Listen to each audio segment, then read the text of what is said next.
وہ جوان جو ہی پروان چڑھا ان فوان شباب آیا تو اس کی پیشانی سجدے کے تقدس سے مالا مال ہو گئی، اس کی آنکھوں میں حیا اور شرم کے پہرے آ گئے، اس کے خیالوں میں پاکیزگی آ گئی، اس کی زندگی کے شب و روز نیکی کے ماحول میں بسر ہونے لگے، اس کی راتیں ذکر الہی میں، تلاوت کلام مجید میں اور دن یاد الہی میں روزے سے گزرنے لگے۔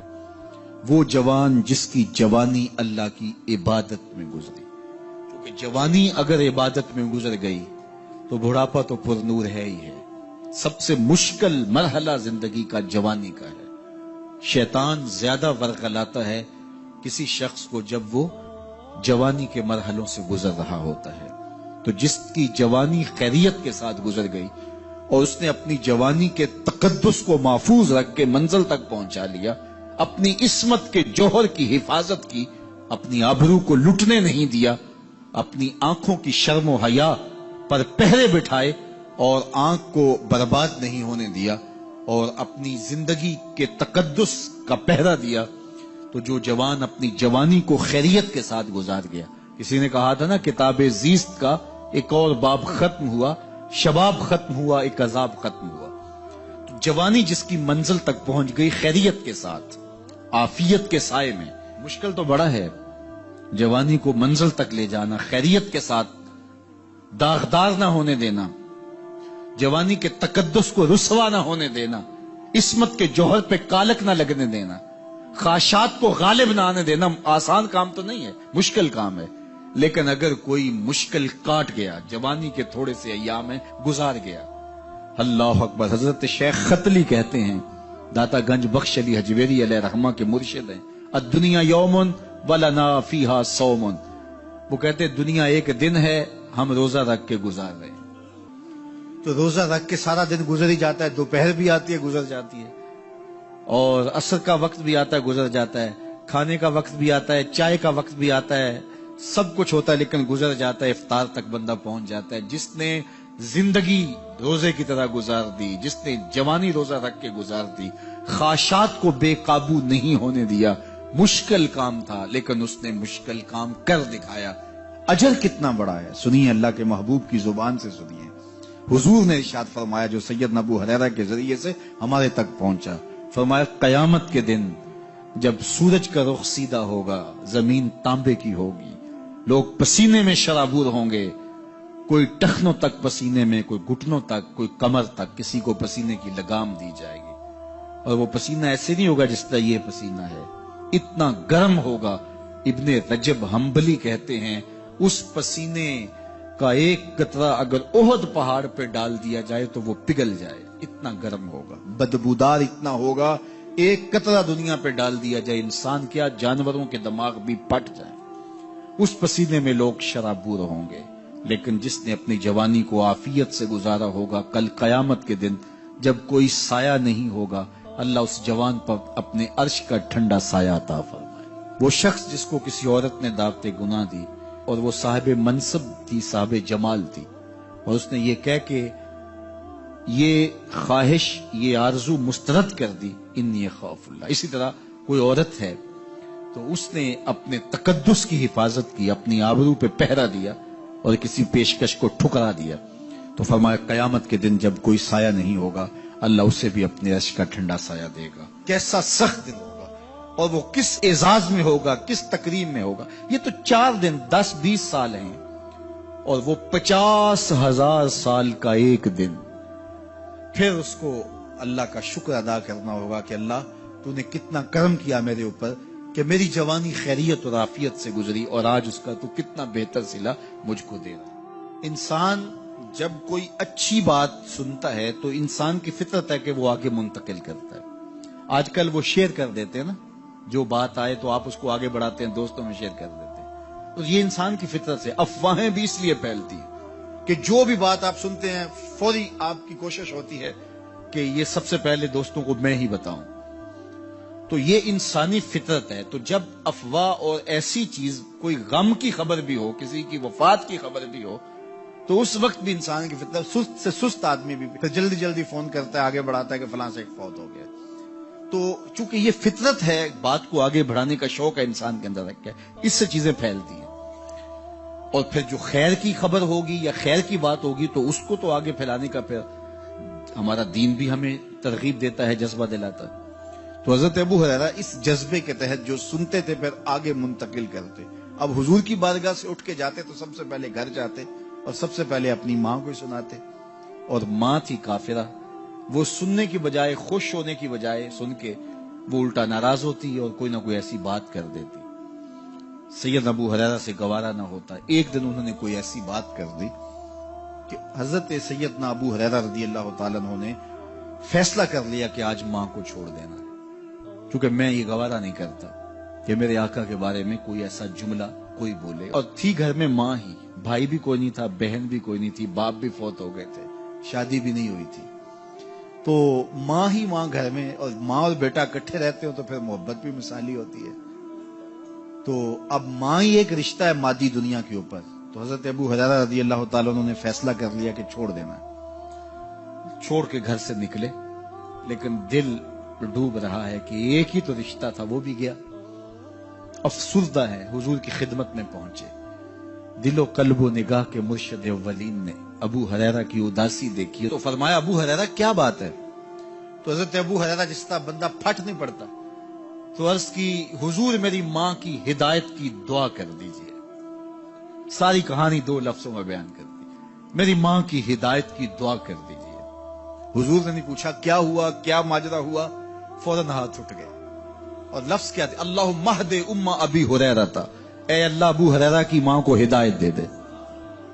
ادھر انہوں نے بے چینی سے یہ بات کہی، ادھر حضور کے ہاتھ اٹھے، پھر ان اٹھے ہوئے ہاتھوں کو خالی تو موڑا ہی نہیں جاتا، اجابت کا صحرا عنایت کا جوڑا، دلہن بن کے نکلی دعائے محمد صلی اللہ علیہ وسلم۔ تو حضور علیہ السلام نے ہاتھ اٹھا دی، حضرت ابو ہریرہ نے دوڑ لگا دی۔ کسی نے پوچھا ابو ہریرہ آج بڑی جلدی ہے؟ کہا آج ہی تو دیکھنا چاہتا ہوں، گھر پہلے میں پہنچتا ہوں یا حضور کی دعا پہلے پہنچتی؟ جا کے دروازے کو دستک دی، اندر پانی کے کھنکنے کی آواز آ رہی تھی جس طرح کوئی غسل کر رہا۔ آواز دی تو آواز آئی، بیٹا ابو ہریرہ ٹھہرو، میں بھی آئی۔ کہا لہجے سے سمجھ گیا اس میں محمد عربی کی دعا بول رہی ہے۔ تھوڑی دیر کے بعد میری ماں آئی، تازہ آثار وضو سے اور غسل کی وجہ سے ان کے جو ہے وہ بالوں سے قطرے ٹپک رہے تھے، اور لبوں پر میرے حضور کا کلمہ جاری تھا۔ اللہ اکبر، سیدنا ابو ہریرہ تیرے مقدر پہ قربان۔ ایک سفر میں حضور علیہ الصلوۃ والسلام اور اصحاب گامزن تھے کہ راستے میں قیام کیا، تو ایک قبیلے کی صلح کروانے کے لیے حضور علیہ السلام تشریف لے گئے۔ وہاں کچھ تاخیر ہو گئی تو صحابہ نے حضرت ابوبکر صدیق کو کہا کہ حضور رک گئے ہیں تو نماز کا وقت جا رہا ہے، آپ نماز پڑھا دیجیے۔ حضرت ابوبکر صدیق رضی اللہ تعالیٰ عنہ مصلی پہ کھڑے ہو گئے۔ اب نماز شروع ہوگی، ادھر سے حضور بھی فارغ ہو گئے، تو آقا کریم تشریف لائے۔ تو آقا کریم علیہ السلام جو ہی تشریف لائے تو صحابہ کی صفیں بندی ہوئی تھی، حضور کو دیکھا انہوں نے راستہ چھوڑ دیا۔ پیچھے سے لے کر کے مصلی تک صحابہ نے حالت نماز کے اندر حضور کے لیے راہ کشادہ کر۔ کاش کہ یہ حدیث سب لوگوں نے پڑھی ہوتی اور امت میں اتنے فرقے نہ بنتے، اور یہ سوچ کبھی نہ پنپتی کہ نبی کے خیال سے نماز ٹوٹتی ہے۔ یہاں تو راستے چھوڑے جا رہے ہیں، یہاں تو پروٹوکول دیا جا رہا ہے۔ اللہ اکبر، اور یہ حدیث کہیں چھپی نہیں ہے، بخاری کے اندر چھپی ہوئی۔ اللہ اکبر، آقا کریم علیہ السلام تشریف لائے تو صحابہ نے راستہ چھوڑنا شروع کر دیا، نماز بھی چل رہی ہے اور حضور کا راستہ بھی چھوڑ رہے ہیں۔ بالکل حضرت ابوبکر صدیق کے پیچھے آ کے حضور کھڑے ہو گئے۔ وابو بکر لا یلتفت یمینا ولا یسارا، جب آپ نماز پڑھتے تھے تو نہ دائیں دیکھتے نہ بائیں دیکھتے، پوری توجہ انہماک ہوتا، وہ اپنی کیفیات کے جہان میں ڈوبے تھے، اور حضور آ کے پیچھے کھڑے ہو گئے۔ صحابہ نے اپنے ہاتھوں کی پشت پہ ہاتھ مارنے شروع کر دیے۔ مکعن و تصدیہ، قرآن نے تالی لگانا، سیٹی مارنا، یہ شیطانی اعمال ہیں، لیکن ہاتھ کی پشت پہ ہاتھ مار کے متنبع کرنا یہ مختلف مواقع کے اوپر یہ جائز ہے۔ تو اب جب حضور آ کے پیچھے کھڑے ہو گئے اور صحابہ سمجھے کہ حضرت ابوبکر صدیق ایک استغراق کے عالم میں ہیں، ایک کیفیت کے جہاں میں ڈوبے ہیں، تو انہوں نے اپنے ہاتھوں کے پشتوں پہ ہاتھ مارنے شروع کر، تو حضرت صدیق اکبر سمجھ گئے کوئی غیر معمولی واقعہ ہو گیا. دیکھا پیچھے حضور کھڑے تھے. اللہ اکبر. تو حضرت صدیق اکبر مصلی سے سرک کے پیچھے آنے لگے.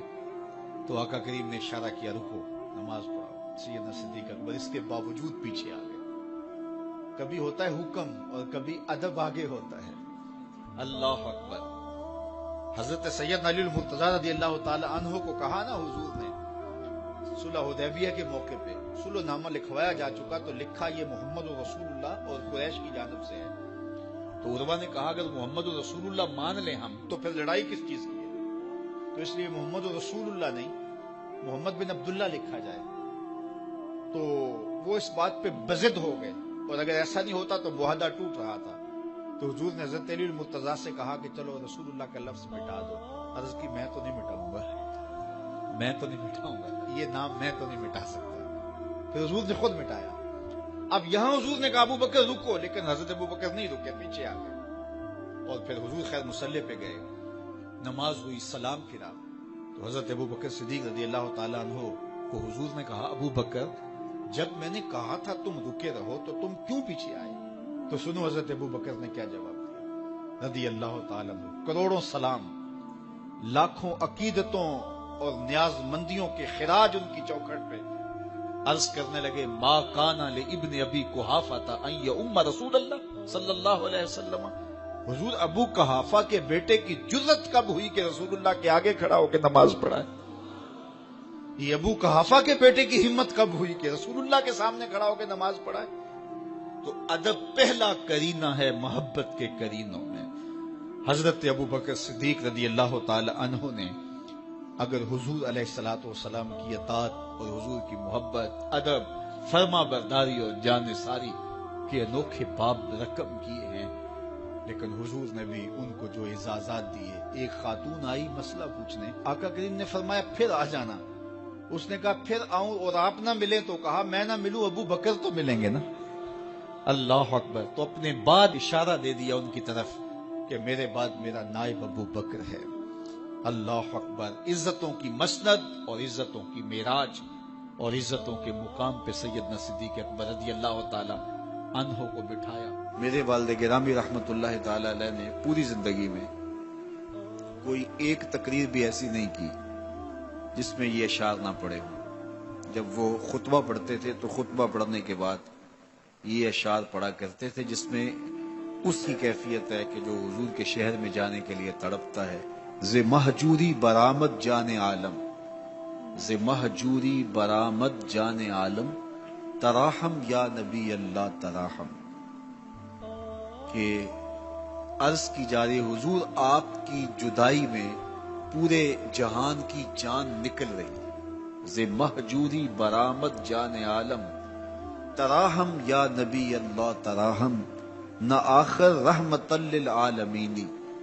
ز محرومہ چرا فارغ نشین، بروں سر از برد یمانی، کہ روئے تست صبح زندگانی. حضور اپنا سر انور اس یمنی چادر سے ذرا نکالیے، چونکہ آپ کا چہرہ انور زندگی کی صبح ہے، زندگی کی بہار ہے. ادیم طائف نعلین پاکن، شراکز رشتہ جاں ہائے ماکن. اللہ اکبر. جامی علیہ رحمہ کا انداز کتنا دل آویز ہے. وہ کہتے ہیں حضور آپ طائف کے بنے ہوئے چمڑے کے جوتے پاؤں کی زینت بنائیں. آپ جوتے جو پہنے وہ طائف کا مشہور چمڑا ہو اور اس کے بنے ہوئے. شراکز رشتہ جاں ہائے ماکن، اور اس کے اندر جو تسمے ڈالیں وہ جامی کی جان کے ڈالیں، جامی کے چمڑے کے نہیں. جامی کی جان کے تسمے ان نالین میں ڈالیں جو آپ طائف کے بنے ہوئے نالین زیب تن کریں. وہ ایک شاعر کہتا ہے عربی کا کہ یا لیتنی کنتو تربت ایبتکم فلتسمت نعالک ذاک کدی. کاش میں مولوی نہ ہوتا. وہ بہت بڑا شیخ الحدیث گزرا ہے تو وہ کہتا ہے میں کاش شیخ الحدیث نہ ہوتا، میں مولوی نہ ہوتا، مدینے کی گلی کی مٹی ہوتا، حضور گزرتے طلبوں کو چوم لیتا. چے باشد گر کنی سوئے نگاہے، ہمیشہ گر نہ باشد گاہے گاہے، نگاہے یا رسول اللہ نگاہے. 100,000 جبریل اندر بشر، بہر حق سوئے غریبہ یک نظر، یا رسول اللہ انظر حالنا، یا حبیب اللہ اسما قالنا، اننی فی بحر غم مغرق خذ یدی ساحل لنا اشکالنا، یا صاحب الجمال و یا سید البشر من وجهک المنیر لقد نور القمر، لا يمكن الثناء كما كان حقه بعد از خدا بزرگ توئی قصہ مختصر۔ ساری کہانی آ کے یہی ختم ہوتی ہے۔ تو یہ میری اور آپ کی سعادت مندی ہے۔ اللہ کی توفیق سے آپ کے لیے اور آپ میرے لیے محبت اور دعا کے جذبات رکھتے ہیں، اور ہم ایک دوسرے کے لیے دعا گو ہیں کہ آج میں حاضر ہوا ہوں اور آپ نے جو ہے وہ میرے لیے اپنی آنکھوں کی چمک اور محبت پیش کی ہے۔ اللہ یہ دن آپ کو بھی نصیب کرے۔